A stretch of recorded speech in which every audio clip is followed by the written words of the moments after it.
All right, bet. And let me start that kick train real quick too. Hold on, y'all. We'll get started in just a second. Yo, boy, had to get everything pulled up.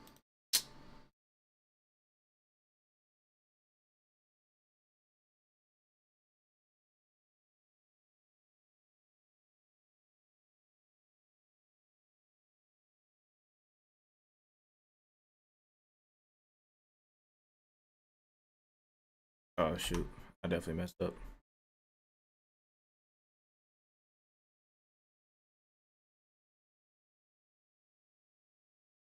And it's about to rain too where I'm at. Hopefully the power don't go out. Power been going out here kind of lately. All right, cool.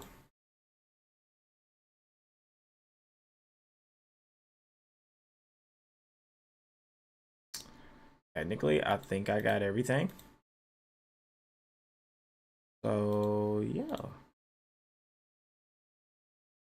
All right, cool, man. So we're gonna just start it off with a little bit of we just we're gonna start off with these reactions real quick. I got a couple videos to react to, and then after that we're gonna switch it over. We're gonna switch lanes over to 2K, and then after that we might squeeze in a little battle royale, or you know, if I feel like playing something else, we'll just rock with something else. And yeah, let me see. There's something I gotta check though.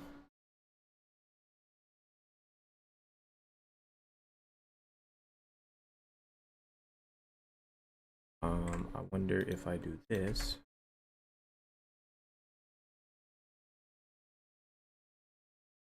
All right. And then let's just say if I was to type this in chat real quick. Wait, where's that? I just had to put up at. Okay, cool. And then what if I was just, oh wait, hold on. Actually, yeah, so that definitely makes more sense too. I forgot to test it with these as well. Okay, interesting. Let me figure this out. Huh.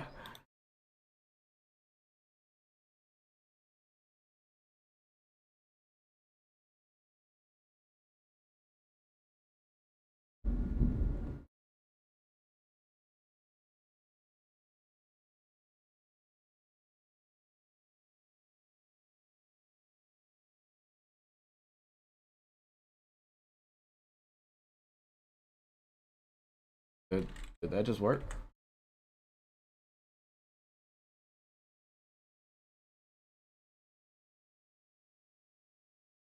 What's good, everything? Okay, cool. I got that going. What's good, Rash? My bad, bro. I'm trying to get these chats pulled up. I'm low-key testing this out at the same time.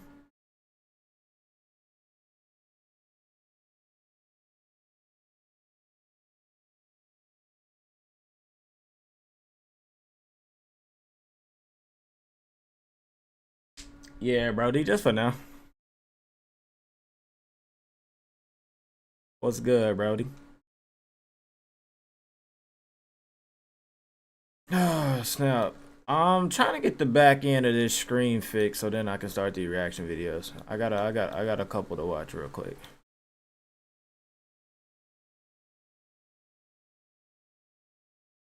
Oh, it just started raining hard as hell over here. Cool. Alright, I'm gonna tag up this. Alright. So I guess I'm finna start with this try not to laugh. I ain't even gonna lie. Oh shoot, hold up. I gotta grab these headphones real quick.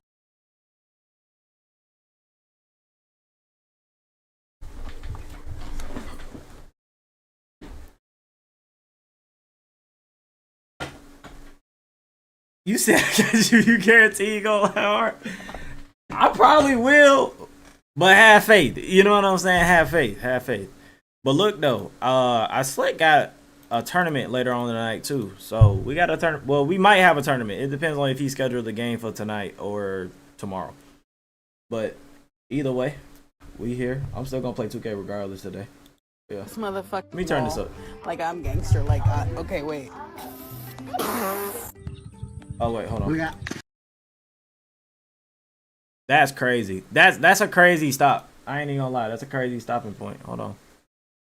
Let me move this over real quick.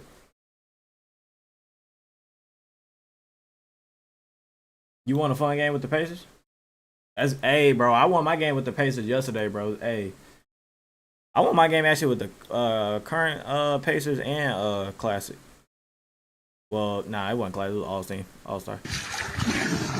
What's going on, guys? Today we're taking a look at some of the funniest clips online, and I can promise you that it will make you laugh. So stick around for this funny ride, because this is Top Things. Well, that's supposed to laugh at that last one. I almost did. I don't think she wanted. So does grinning count too? Like, can I grin at least, or like, is it just?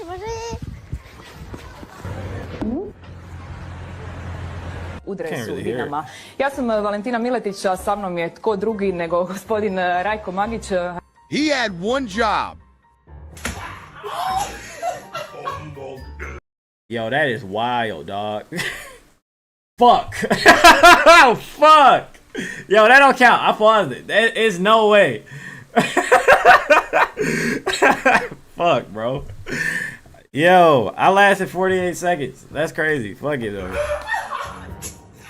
That shit is Sometimes, wild. Think of this guy, and you will immediately feel better about your day. At least you weren't this guy. Yo, ain't no way.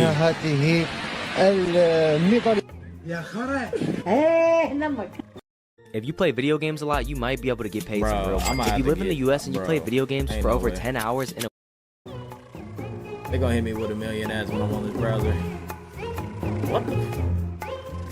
What was the objective? What was the damn objective, bro?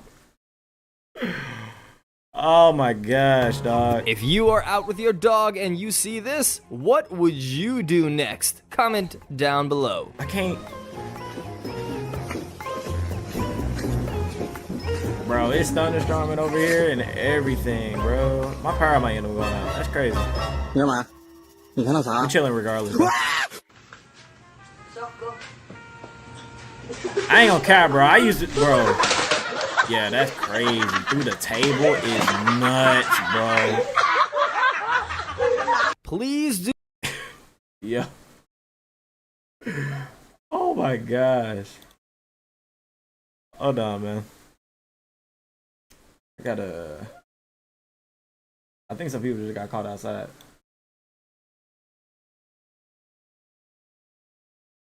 Do this the next time you see someone using the ab wheel in the gym.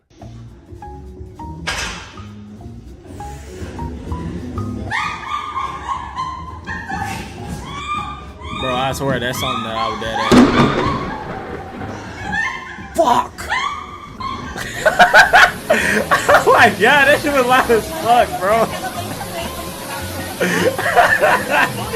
Dude, that shit was loud, bro. If only all the toys in the Alright, hold on, man. That shit, hold on, bro. That just caught me off. That just caught me off guard, bro.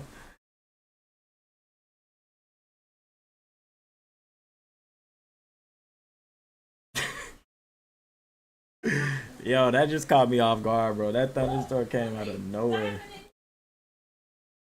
Yeah. Hold on, where's my... Hold on. I gotta figure out, where's my other chat at?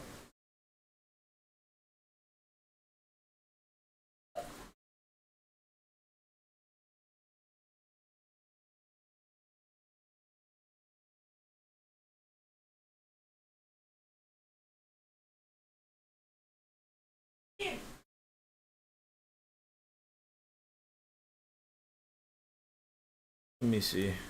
The store were designed like this to stop kids from playing with them.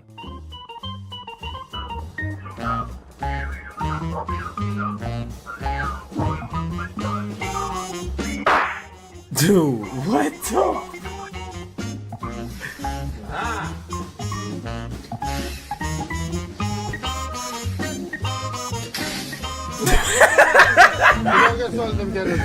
Dude, ain't no way.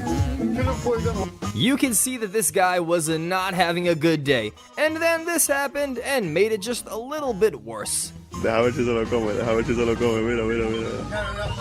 Uh-oh. Oh! Swing that thing! Harder! Bro, you gotta be careful, bro. I felt like you finna hit yourself with this hammer, dog. Oh, yeah! Oh! Oh, God, I'm coming! Gave up. Something tells me that this cow was in the mood for some fun today. Alright, let's see. I sleep lost that one on like 48 seconds in. That shit is crazy, bro. I cannot believe I lost that shit that quick. That is wild. Alright. 15 weirdest places on Earth you can visit.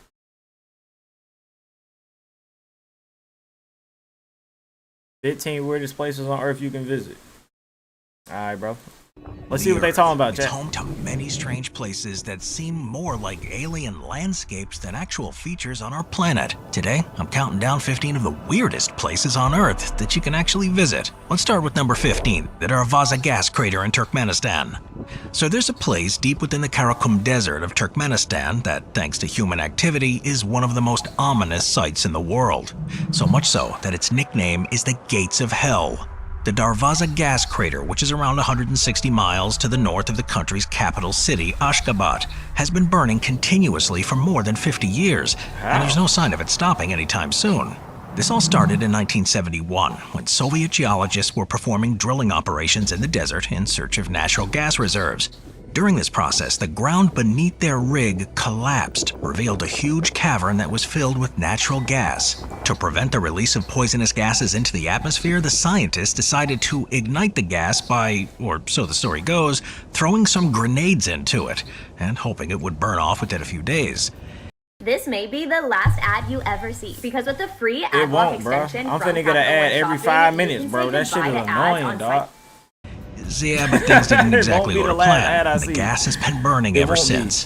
Promise Now, despite the obvious dangers, the crater has become one of the most popular visitor attractions in the country for those wanting to feel the intense heat and hear the strange sounds.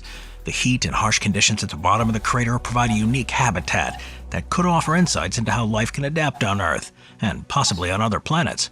The government there has made the most of the gas crater as a tourist destination. They have tried to look into ways to possibly extinguish the hundreds of fires that rage within, but so far no reliable plan has been put forward. It gotta be hot though, right? Number 14, the big things of Australia.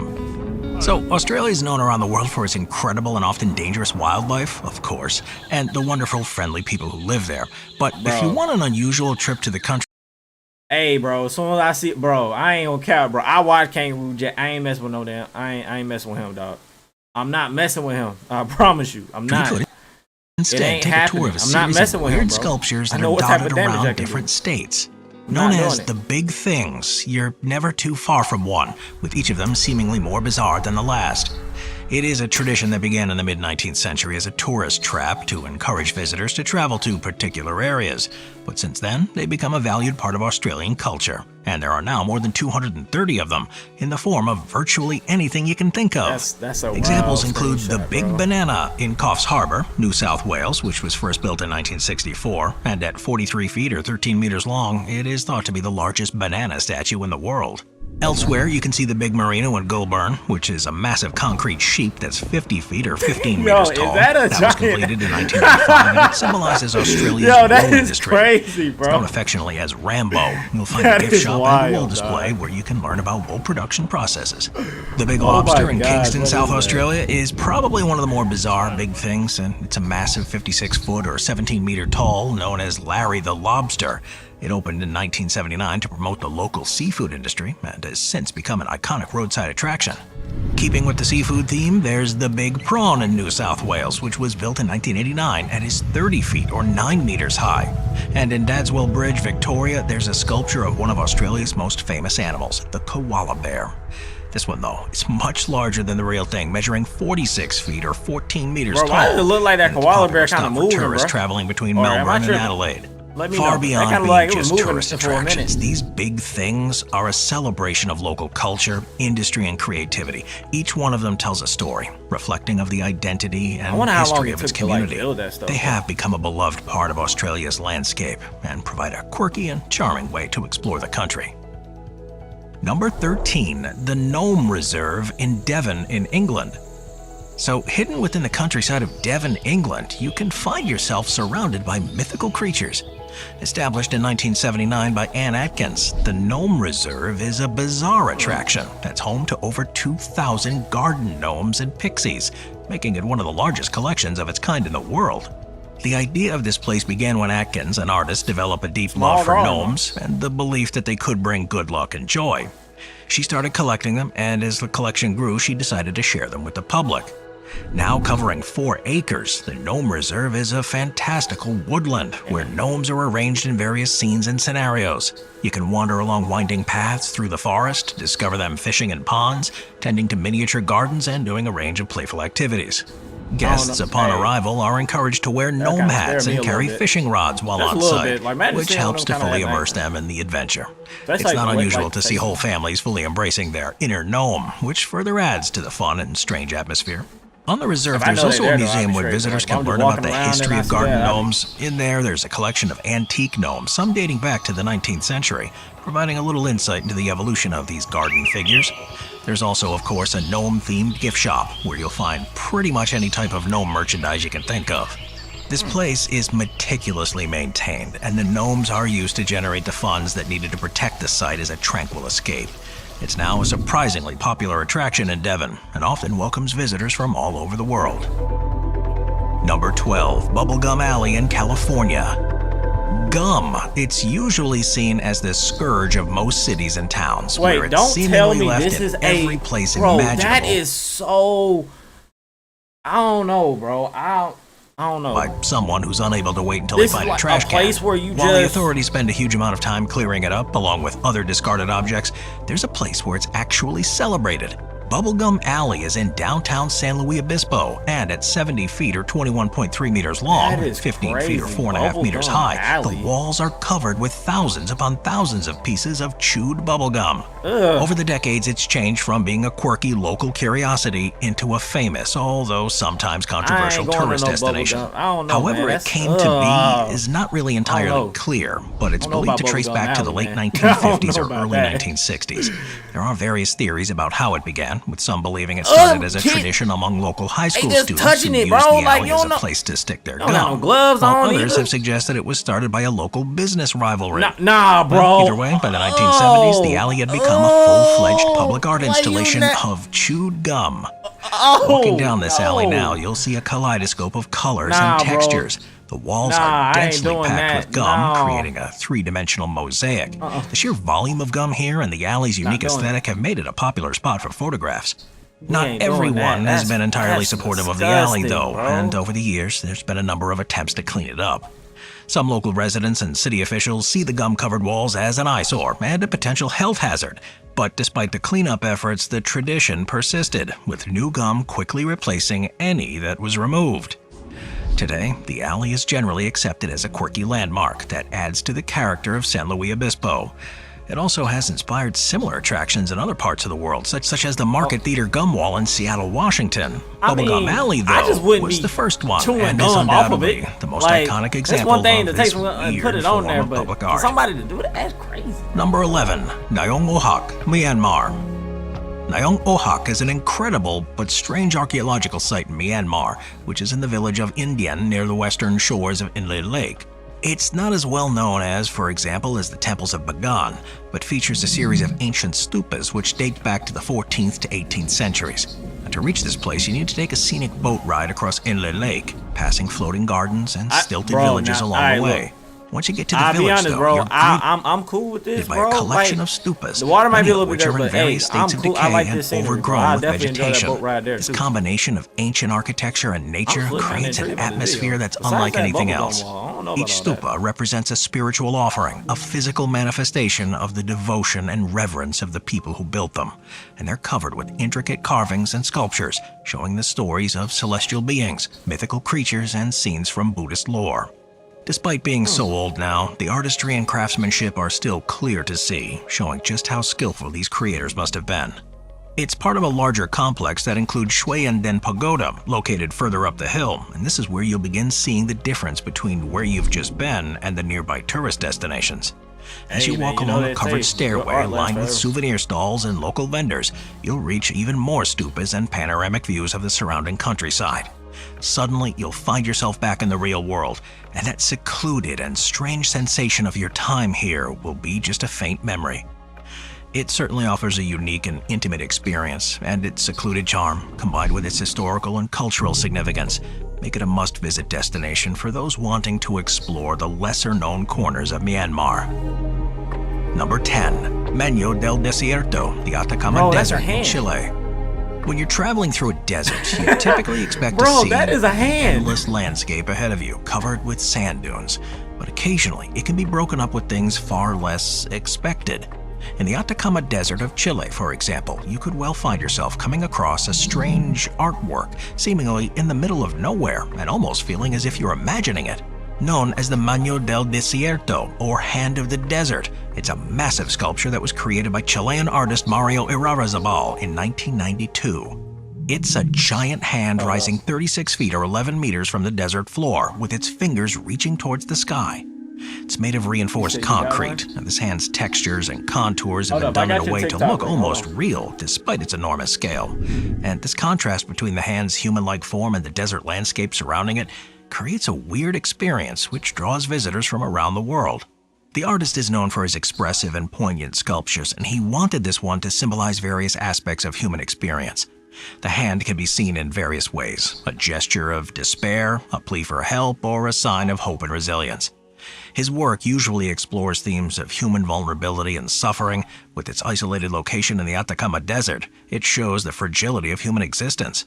Visiting here isn't exactly easy, though. It's about 47 miles or 75 kilometers to the south of the city of Antofagasta and can be reached by the Pan American Highway. The journey through the desert to reach the hand offers its own set of challenges. As you navigate the unending landscape to find the sculpture, it's this location and the silence of the desert here that help make it the sculpture such a weird thing to find. Even with its popularity, the site remains quiet and serene, giving visitors a chance to pause and reflect. That scared the shit out of me, I ain't gonna lie. Like seeing that real life, I'd be scared as fuck. Reflect on their own place in the world. I ain't even gonna lie. Number 9. Thamestown, Songjiang District in China. When you first see images of it, you'd think that Thamestown is like any other traditional market town in the English countryside. But you'll soon notice that some things just aren't quite right. That's because rather than being in the UK, it's actually in the Songjiang District of Shanghai in China. Alright, look, those railroad tracks, ain't it? I don't know if I trust. I don't know about being this close to trains and walking and being in the city like that. Built between 2001 and 2006, it was named after the River Thames and features cobblestone streets, red brick houses, Victorian terraces, and even a Gothic church, offering a slice of rural England in the heart of China. Thamestown was actually part of a larger project by the Shanghai government to create 9 new towns, each inspired by different international cities and cultures. Like I said, I told you that wasn't gonna be my last ad I watched. I know it. Lying ass. To reduce the pressure on Shanghai and promote tourism. Thamestown, which was modeled after English towns, was planned to be a residential community with a distinct cultural flair. British architects and planners were consulted to ensure the design was authentic, which is why it feels so much like a real English village. Visitors can stroll through the streets. Now, I ain't even gonna lie, like this type of scenery, I can dig this scenery, bro. I grab me like a table right here. I'm right next to the water. You know what I'm saying? I might have me a glass of water, you know? With Tudor-style buildings, visit shops housed in Georgian facades, and relax in pub-styled restaurants that wouldn't look out of place in the English countryside. The town also includes elements such as a red telephone booth, a statue of Winston Churchill, and an ornate clock tower, which further play into this illusion. Despite its beauty and design, though, Thamestown has faced challenges since its creation. It was originally meant to be a residential and commercial hub. The town struggled to attract permanent residents at first. High property prices and the distance from central Shanghai put people off, leading to it being seen as a ghost town. well, many of the buildings remain unoccupied. Which is crazy because I know places that don't look nowhere close near as nice as this that got hella fucking people. Like, that's crazy how that works. And the streets that were hoping to be filled with bustling activity were often weirdly quiet. In recent years, though, there's been somewhat of a resurgence, although not for its original purpose. It's become a popular tourist destination, with Chinese visitors being drawn there for its unique Western architecture. Number 8. The Paper House, Massachusetts in the United States. So civilizations around the world have seemingly tried almost any construction material you can think of to build structures and homes, from mud and wood to glass and composite metals. But there's one place that's been made of something you'd think was completely wrong for a permanent house: paper. Known as the Paper House, it can be found in Rockport, Massachusetts. It's built almost entirely out of newspaper. Work on it began in 1922 when Ellis F. Stenman, a mechanical engineer, had an unusual idea. Known for designing machines that are used to manufacture paper clips, Stenman decided to build a newspaper? summer home using newspaper because of mere curiosity and the desire to explore the potential of paper as a building material. Now, he simply couldn't pile papers into stacks and come up with a clever way of doing that. The framework of the house, including the roof and floors, was built using traditional materials like wood, but the walls, furniture, and even some decorative elements were crafted from newspaper. Over the next 2 decades, he covered every inch of the house with newspaper. The walls are made up of tightly packed layers of paper, estimated to be around 215 layers thick, providing a surprising level of durability and insulation. The house's interior is just as unusual, with furnitures and fixtures made from newspaper, and there you'll see paper chairs, desks, and even a working piano, all crafted from the rolled and varnished newspaper. Hold up, there's a piano that's made completely out of newspaper? Those are real keys, though, right?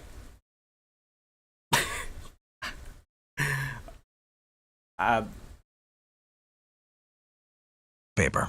One thing that'll catch your eye here in the Paper House is the content of the newspapers that were used in its construction. Yeah, the pages cover articles that were published over many years and cover a wide range of topics, essentially offering a snapshot of history that's now frozen in time. What's perhaps most surprising, though, is that despite being made of paper, the house had stood for almost a century. It remains incredibly well preserved thanks in part to the protective layer of varnish applied to the paper. The house is now a museum managed by Stenman's descendants and open to the public from spring to fall. His experiment with paper as a building material didn't really catch on, mostly because of the risk of fire, but it did demonstrate the potential for repurposing everyday items in creative and sustainable ways, which is something that we could all do well to take inspiration from. Moving on to number 7. All right.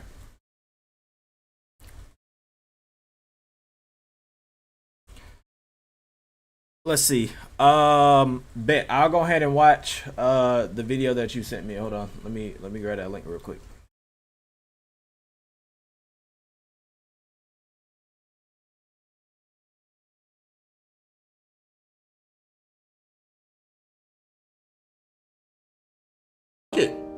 About time I get a little bot action, right? But y'all go watch. Okay, so this is a try not to laugh. Okay, got you. Okay, you finna send me a video. So this is a video, a minute 30 seconds, and I have to try not to laugh. That's not sweaty. They're bots. Fuck it. About time I get a little bot action. Hold up. All right, I'm on desktop mode, but how about I go full screen on this? See what I'm saying, bro? This should be pissing me off. That's not sweaty. They're bots. Fuck it. About time I get a little bot action, right? But y'all go watch these other fucking streamers who play with guys who have no fucking arms. Go watch those guys. Go watch the 40 kill game and versus guys who have no fucking eyeballs. I don't give a fuck about. I get one bot lobby out of a million fucking games. Go watch those other guys. They're fucking 5-boxing. They gave me playing private lobbies with rookie bots. Go watch those guys. I don't give a fuck. Y'all are never happy. That's what I've noticed about the gaming community, especially the Call of Duty community. You guys are fucking nerds. You guys are never fucking happy. Somebody do good, it's a bot lobby. Somebody do bad, your ass. Just shut up. Don't get a fucking life. Don't watch them other streamers. I don't give a fuck. Motherfuckers don't be, they would be looking at their screen when they be playing. Motherfuckers be playing like this. Doing 360s and shit, motherfuckers not even looking at them. Go watch them niggas. Yo, I be streaming for 7 hours. They'll have no game less than 20 kills. How the fuck that happen? Motherfuckers playing like this, not even reading the fucking chat? Shitting on views? Why and shit? Huh? You fucking nerds? All of you fucking nerds. That's what you want to see. That's what you want to see. Why you shit? Yo, it's sensitivity. Hold on, bro. Hold on, bro. All of you fucking this gotta be the slowest 360 stand I've seen in my life, bro. What the? That's what you want to see. That's what. Dude playing on 5-5. Yo, dude playing on 5-5, bro. Oh my gosh. Dude, that was a slow. But he ain't wrong though. He not wrong. Especially that's kind of one reason why I kind of stopped streaming COD a little bit. I ain't gonna lie. But let me see. All right. What time is it? We got about another 40 minutes before check-in starts for that tournament. So yeah. We got our boy next, man.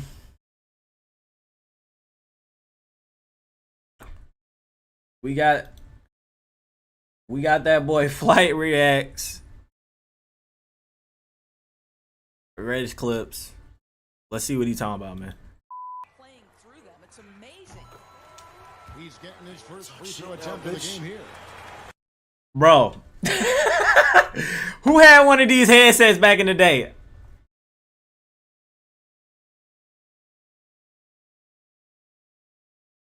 You said Flight pretends to be bad at games? I don't know. I'm gonna be honest, bro. Like, this is the reason why I don't think he pretends to be bad at games is because he started with live, bro. Well, I ain't gonna say he started with live, but he mostly played live and then he started playing 2K. Like, I think that's just how he played. But he only got better though, for sure. 100%. He ain't beat me. I don't give a fuck what mode we play. Not beat me. Yo, how much you losing by, yo? Read me that score. He ain't beat me. How much are you losing by? Unless it's my team, that's because I don't play that shit.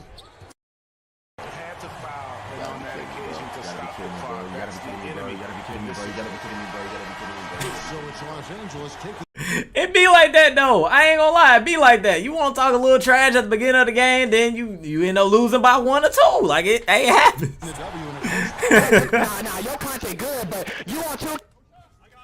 What did I do? What did I do? Explain what I did. Explain what I did. I just dribbled the ball. I just dribbled the ball.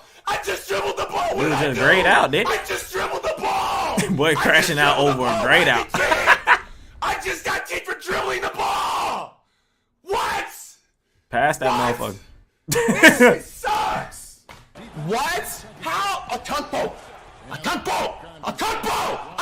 Dude. Hey, I'm past the game, bro. Nah, that bro, dude gonna pop his damn like vein, bro. He got a damn vein in the middle of his damn head. He gonna pop that motherfucker. Well, that's why you're enjoying the pause screen. You can't beat it. Okay, I'll enjoy the pause screen, but you're getting shitted on. You have a cheap team. I have a more expensive team than you, bro. Okay, so you're supposed to win, right? Exactly. Spend millions of dollars on this game and you're getting. Hey, bro, you say that, but he always had them bushy ass eyebrows. Them shits ain't never went nowhere. Fucking ball. You guys are double teaming me. I know I'm good, but damn. At the buzzer. What the fuck?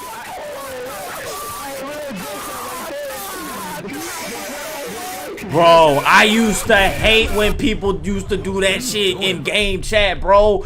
Don't blow in the mic, bro. Like, that shit be pissing me off. Don't blow in the mic, bro. I be ready to almost crash out when someone blow in the mic, bro. It's loud for no reason. You don't gotta blow in the mic. Promise you, you do not have to blow in the mic. Bro, I'm gone, bro. He's just not legit. It's obvious it's fucking not legit, bro. I'm not even about to argue with that, bro. The fuck? Whoever I was playing, bro, I hope your fucking PlayStation 5 explodes at 6:50 a.m. in the morning, bro, before you catch a school bus, bro. Like, just corny as hell. Bro, to be that upset about a 2K match at what? That was like 3 p.m. is crazy. Like you probably just getting on. That's the first game on.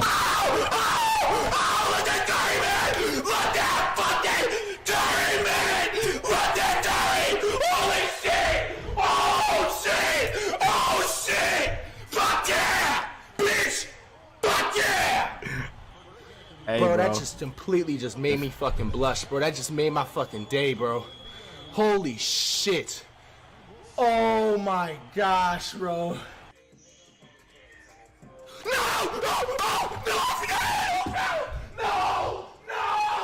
Oh no! No! I forgot! Fuck! No! Fuck! Damn it! Fuck! How many fouls you gotta get in the park to get this? What, like 6? You gotta get like 6 fouls, don't you? I ain't gonna lie, I kind of thought it was a little tough to foul out in the park. Like that. Like, actually too many fouls. Not grading out from fouling. Too many fouls. Fuck!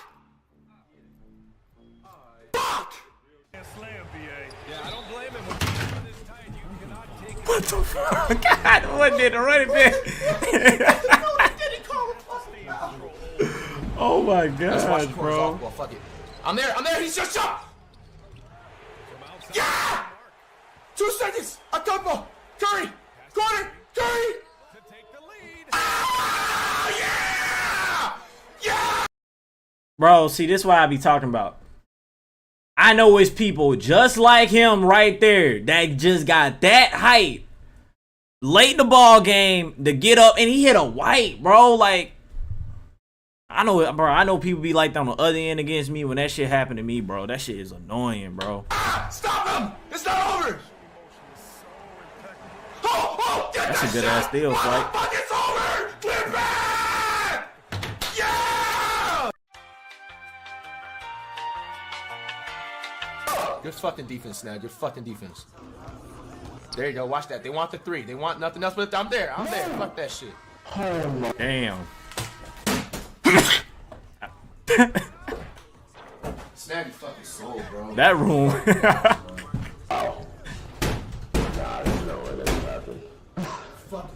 Bro, I ain't never seen this clip. That's crazy. Why is his shirt so wet, bro? Why was his shirt so wet, bro? It's no way.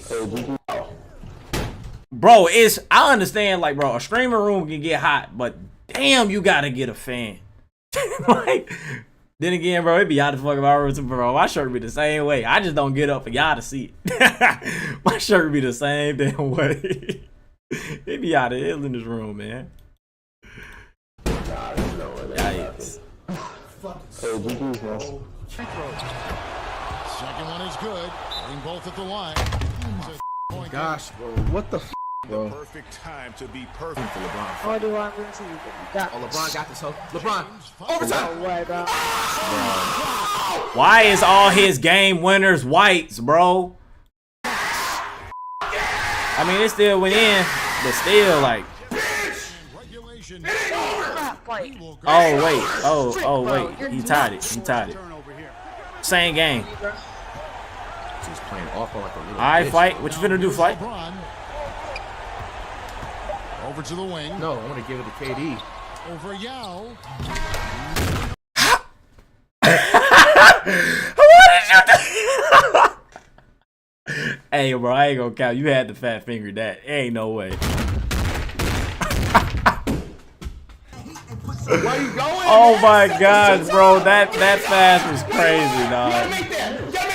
Fuck yeah, bitch. You suck. You won my nights 3 times. Bitch. One more point guard in 2K.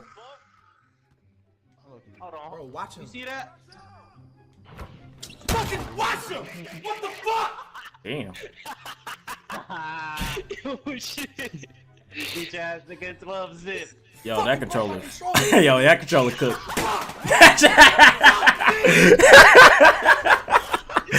shit cooked. controller. Fuck. Fuck. I'm in the paint. Oh, I gotta put. No. Holy shit. Holy. That's crazy. I just watched it. I just watched the live clip. I just watched the damn live clip. That's crazy. Off.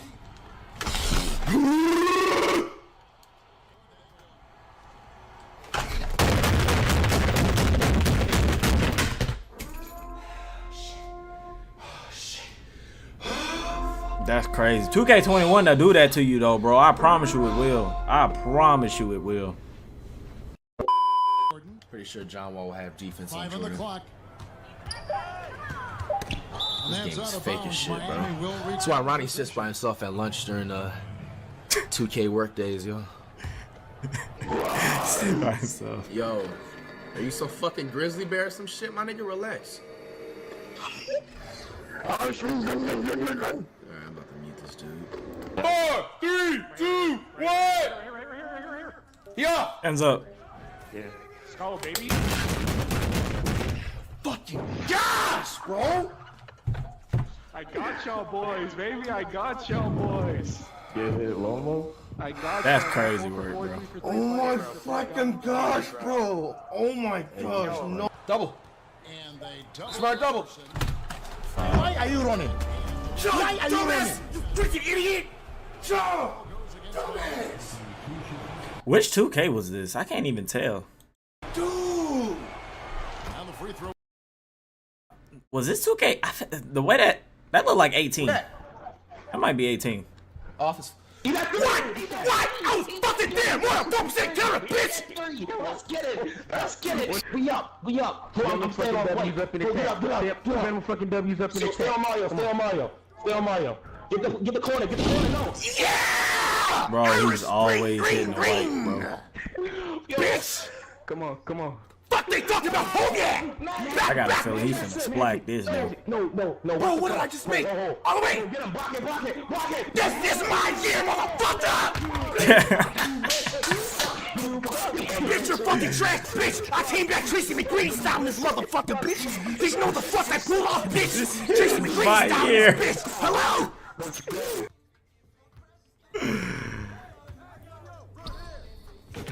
That ankle breaker animation is wild. I'm waiting for him to come on the mic, bro. You have no talent. You have no fucking talent in real life, nigga. So you exploit a fucking video game. Come on, bro. It's a fucking exploit. All these devs are putting out fuck bullshit patches, and this shit is the real problem. Alright, bro. I'm done. I can't take no more, bro. Oh my gosh, man. That is crazy. That is freaking crazy work, bro.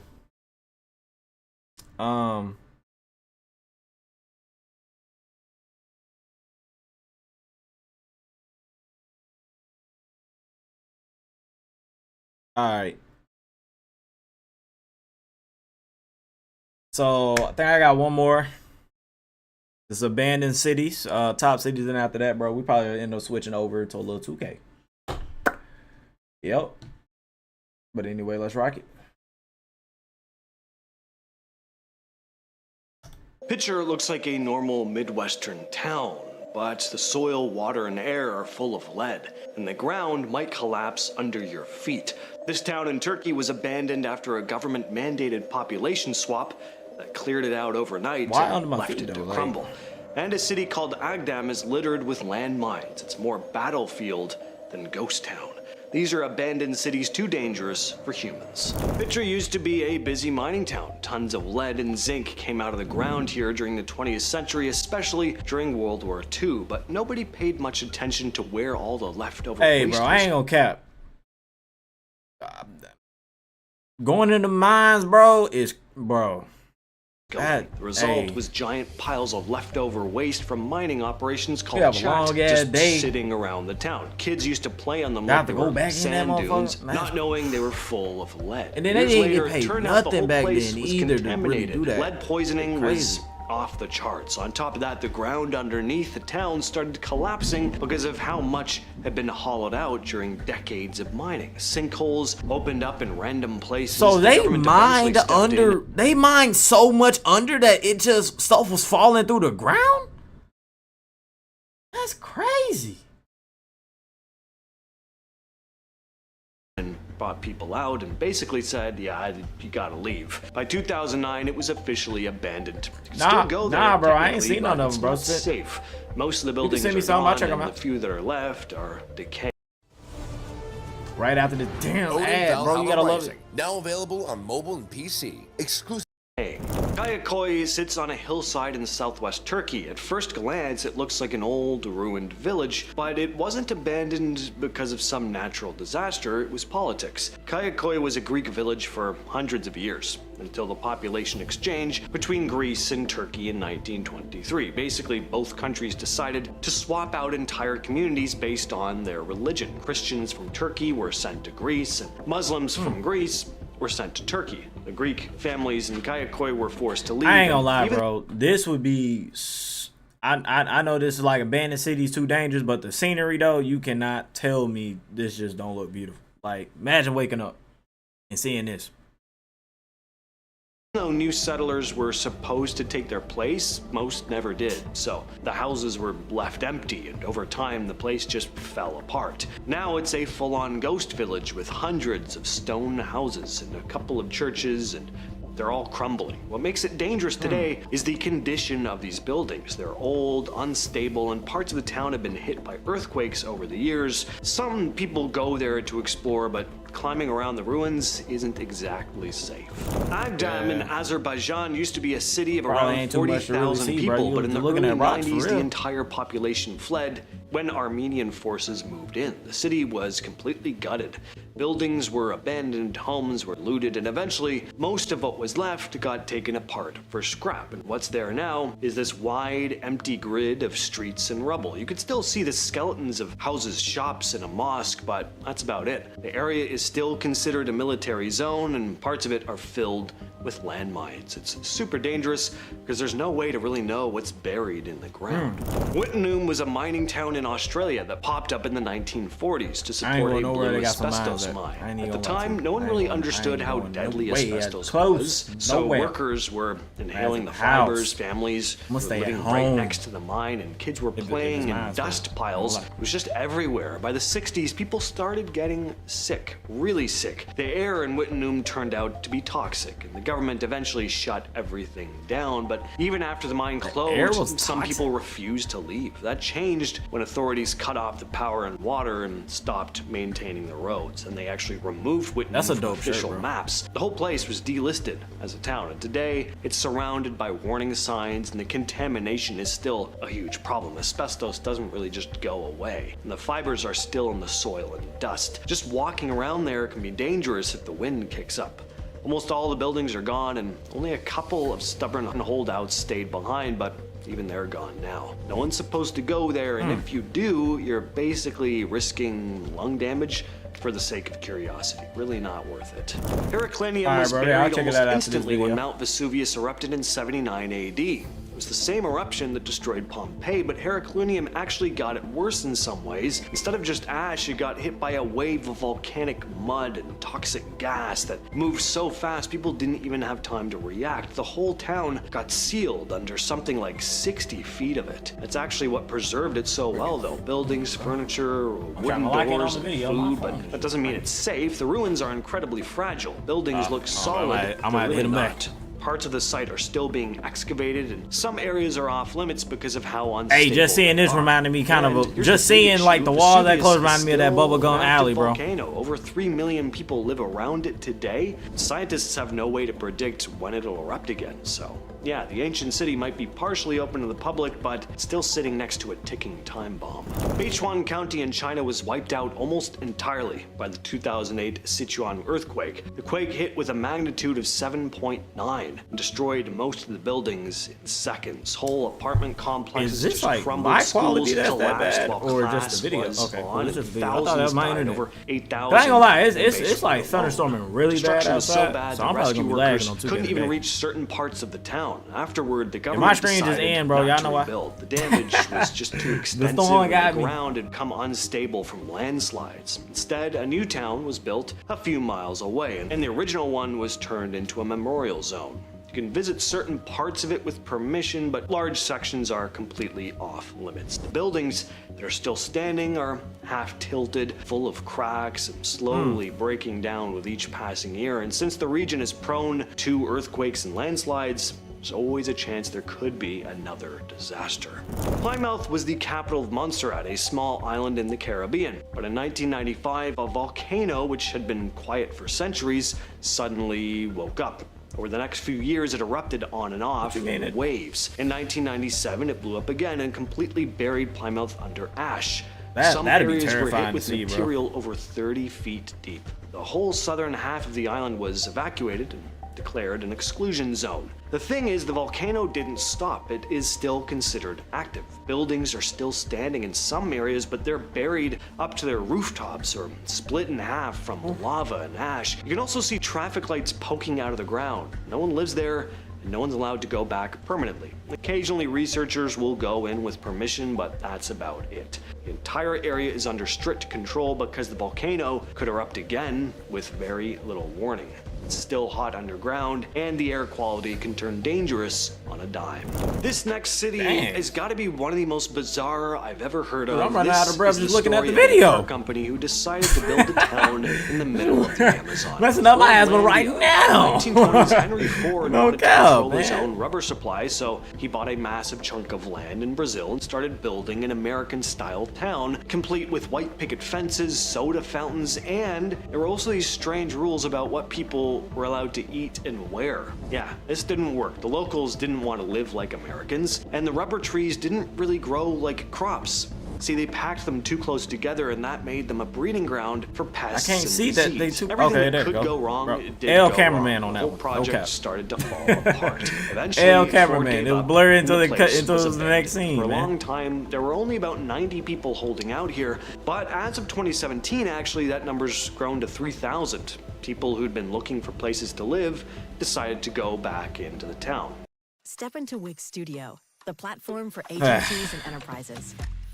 Got a lot of ads, man. But it's just not run by Ford anymore. Up next, we have this place. You're gonna have to put it in the text below. There's no way I'm not completely butchering that name. I ain't even finna try. I was about to. I ain't even finna do it. Mexico. Anyway, there we go. Was swallowed by some place in volcano. Mexico. It was in 1943 when a farmer was working his fields that the ground cracked open and started spewing smoke and ash. In days, a brand new volcano had formed and started growing. Over the next few years, lava flows buried everything around it, including the town. Most of it disappeared, but one part weirdly survived, the top of the church. You can still see it today, half buried in solid lava. Just the bell tower and part of the sanctuary sticking out. That's So basically the only sign that Are those like trees or? there was ever a town here in the first place. Everyone was evacuated back when it all started, like and lava, no one right? came back. Not just because their homes were gone, but because the land was unstable for years. The volcano eventually stopped erupting, but the ground is still jagged and tough to walk through. It's also surrounded by wilderness, so it's not an easy place to get to. People visit the church sometimes, but it's not some cleaned up touristy site. The area isn't active anymore, technically, but it's still volcanic land, which means unpredictable things can and do happen out there. And finally, we have Katichen, a mining town built in World War II deep in Siberia. It was cold, isolated, and pretty much existed for one reason. This looks like a place that'd be like in Escape from Tarkov type. Like this look like a board on there, bro. Coal. It had schools, apartment buildings, a movie theater, the basics, but when the Soviet Union collapsed in the early 90s, so did demand for coal from this kind of remote spot. Then in 1996, there was a deadly explosion in one of the mines, and that was the final straw. The government shut everything down and paid off the remaining people living there to leave, and what's left is a full town just without any people. sitting out in the freezing wind. People do sneak in for the thrill of it, but it is risky. It's not just the cold that makes this place dangerous. With no maintenance for 30 years, everything is rotting or rusting, floors could collapse, staircases could break under your feet, and wild animals roam around too. There's no one guarding the place, but that also means there's no help if something goes wrong. I've been your host, James, so I'll catch you, yes you specifically, in the next video. Hey man, I ain't going nowhere close near. Nowhere close. Let's see, bro. All right, we got 2 videos from my boy.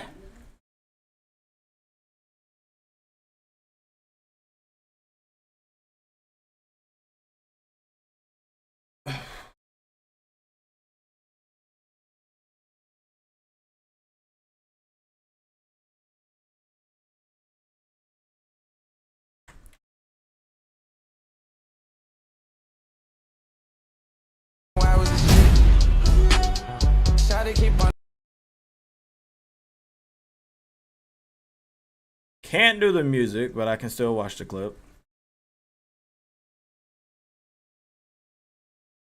I don't care, bro. I be feeling like these clips be kind of sus a little bit. Like some of the sniper clips. It's just like, bro, you not telling me you not getting shot back, bro. Like, there's no way. These are some crazy edits, though. How the hell are they doing this? That's also what makes me like kind of think that it's like they're like in theater mode. Well, I said theater mode, like private match. Cause they be getting like these different angles. Like, how are you getting these different angles like this?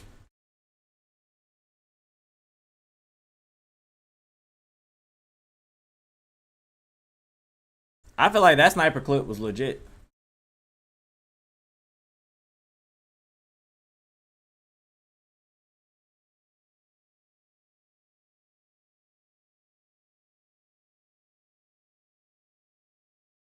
Wait, Kai Cenat is suing to Shay for $20,000 for copying Scream University idea? Wait, what? Into owning the idea with Streaming University, the idea was so big that I had to take legal action into owning the idea. Oh wait, no, this is name and making it. This. I want to sue your leprechaun ass. I can. I'm telling you. Oh, okay. This is old. This is old. Yeah, I would think like not all the clips. Like some of those clips is probably legit, but just the ones where like they're in the same clip and it's transitioning out. Like I think those might be. I think those could be a little fake.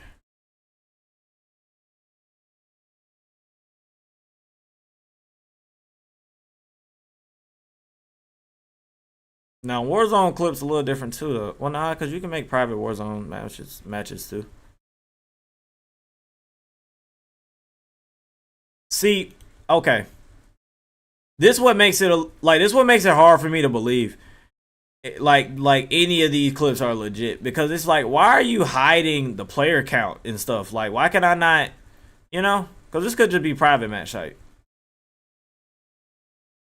But for the clips though themselves, I ain't gonna lie, this is cold. I don't know how you do this, but this cold. Like this phone. Hold up. Damn, go back, boy. Shit. Yeah, like this phone. Yeah, that's cold. With the no scope too.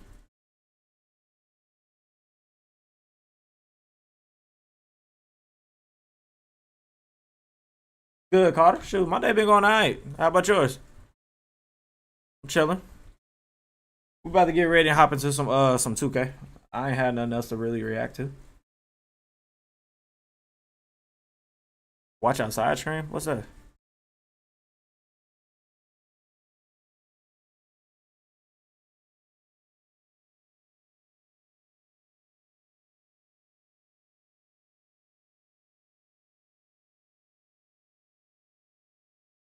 I bet. It ain't even the fact I can't watch it on stream. I just can't watch it while I'm on YouTube.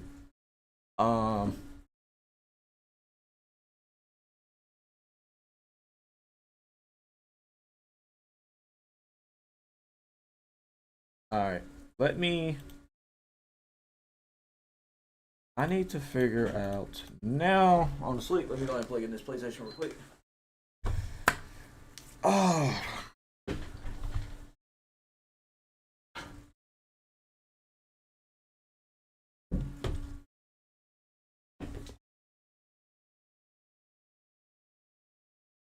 Hold on.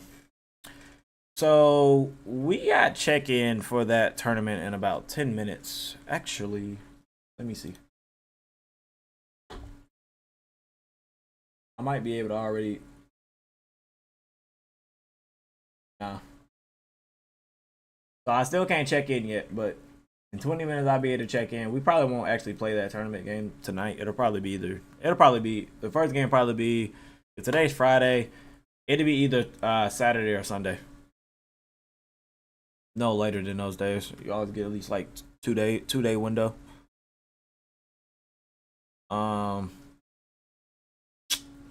Yeah.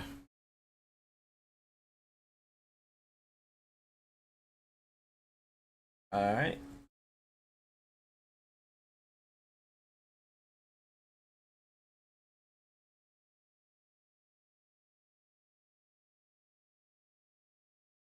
Why is my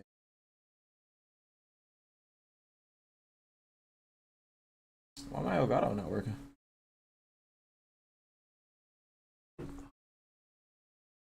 Hold on, chat. Oh, snap. Let me fix this Elgato real quick.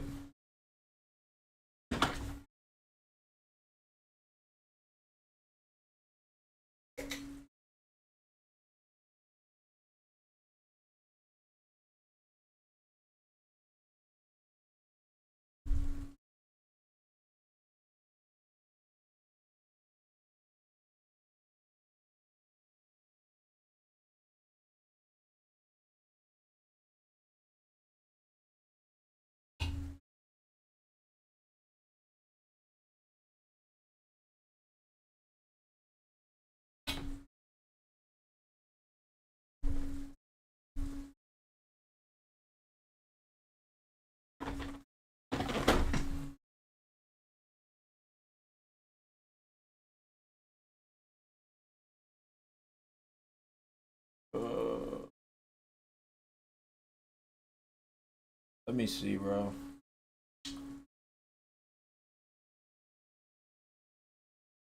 I don't.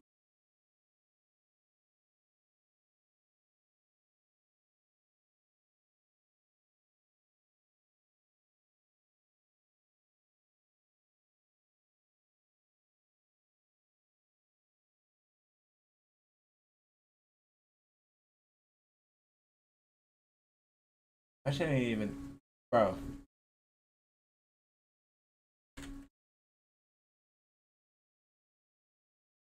Hold up.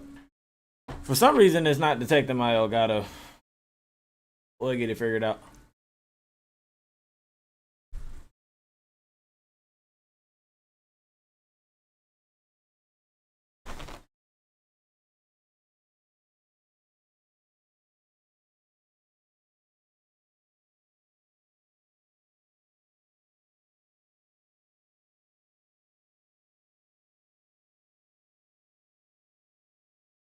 Wait, what?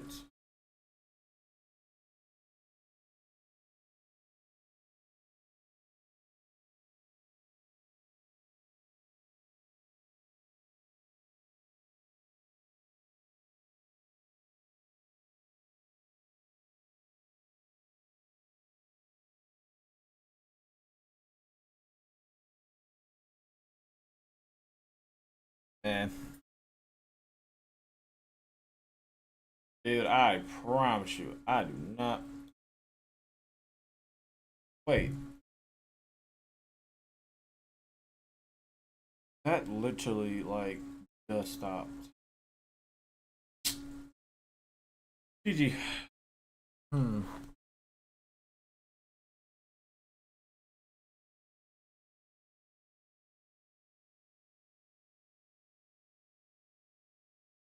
I gotta, bro. I'm probably gonna have to.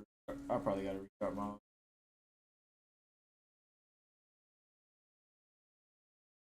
Alright guys. I guess I end up being back here probably in about 20 minutes. I gotta figure out this Elgato situation.